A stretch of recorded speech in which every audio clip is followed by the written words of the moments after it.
हर चुनाव महत्वपूर्ण होता है, ऐतिहासिक होता है और जीतने वाले और हारने वाले सबके लिए कुछ न कुछ वो सिखा कर जाता है।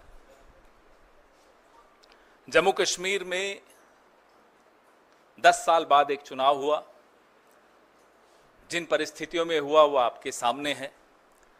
कैसे जम्मू कश्मीर को बेइज्जत किया गया, राज्य का दर्जा छीना गया, वो आपके सामने है। और कैसे केंद्र सरकार ने रूल बाय प्रॉक्सी अपने लेफ्टिनेंट गवर्नर के माध्यम से किस तरह से जम्मू कश्मीर में भ्रष्टाचार, कैसे वहां के स्थानीय नागरिकों की न सुरक्षा का ध्यान रखा, न रोजगार का ध्यान रखा।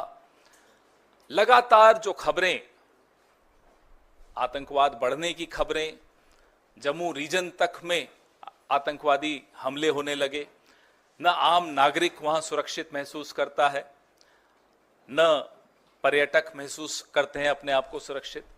कश्मीरी पंडितों से जो वादे किए गए वो बिल्कुल भुला दिए गए पिछले 10 साल में।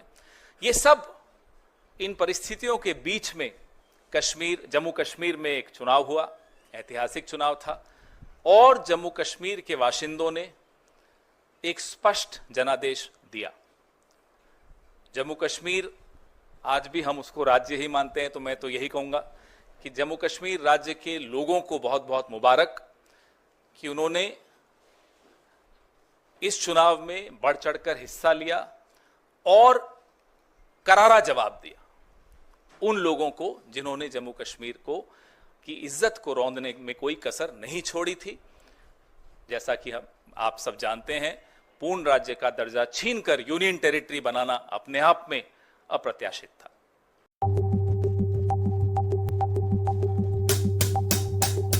कहूँगा कि जम्मू और कश्मीर के जनता ने स्पष्ट जनादेश दिया है नेशनल कॉन्फ्रेंस और इंडियन नेशनल कांग्रेस के गठबंधन को। भारी बहुमत से उनको जिताया है।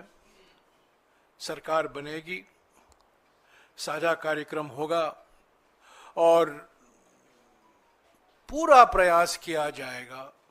हम पीछे नहीं हटेंगे। इस गठबंधन सरकार की प्राथमिकता यूटी को फिर से पूरे राज्य का दर्जा मिलना जरूरी है और यही प्राथमिकता होगी। और भी मुद्दे हैं, विकास से जुड़े हुए मुद्दे हैं। साझा कार्यक्रम, दोनों पार्टियों के मैनिफेस्टो भी है, साझा कार्यक्रम भी तैयार किया जाएगा और एक पारदर्शिता से जवाबदेही और संवेदनशील सरकार एक गठबंधन जम्मू और कश्मीर की जनता को देगी। हरियाणा के संदर्भ में हमने चुनाव आयोग से आज दोपहर से लगातार शिकायत कर रहे हैं।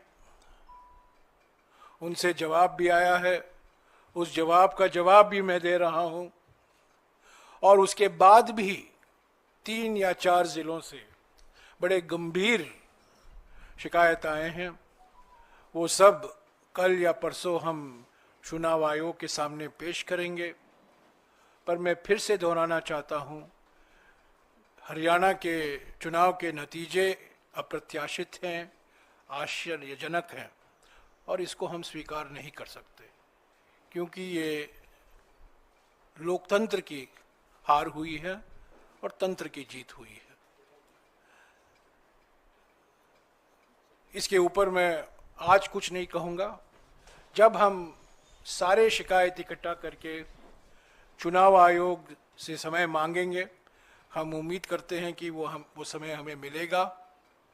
कल या परसों तक हम उम्मीद करते हैं कि हम चुनाव आयोग के सामने एक विस्तार से जो अलग अलग ज़िलों से, अलग अलग असेंबली कंस्टिट्यूएंसी से शिकायतें आई हैं, कुछ आज हमने इलेक्शंस कमीशन के सामने रखा था, पर और भी हैं और बड़े गंभीर मुद्दे हैं ईवीएम को लेकर और जिस तरीके से एक माहौल पैदा करने की प्रयास की गई, दबाव स्थानीय अधिकारियों पर लाया गया और जहां जिन जिन सीटों में हमारी हारने की कोई गुंजाइश नहीं थी वहां हम हारे। मैं समझता हूं ये नतीजा लोक भावना के खिलाफ है, जो जमीनी हकीकत है और सभी ने ये हकीकत को महसूस किया है। ये नतीजा उसके खिलाफ जाता है।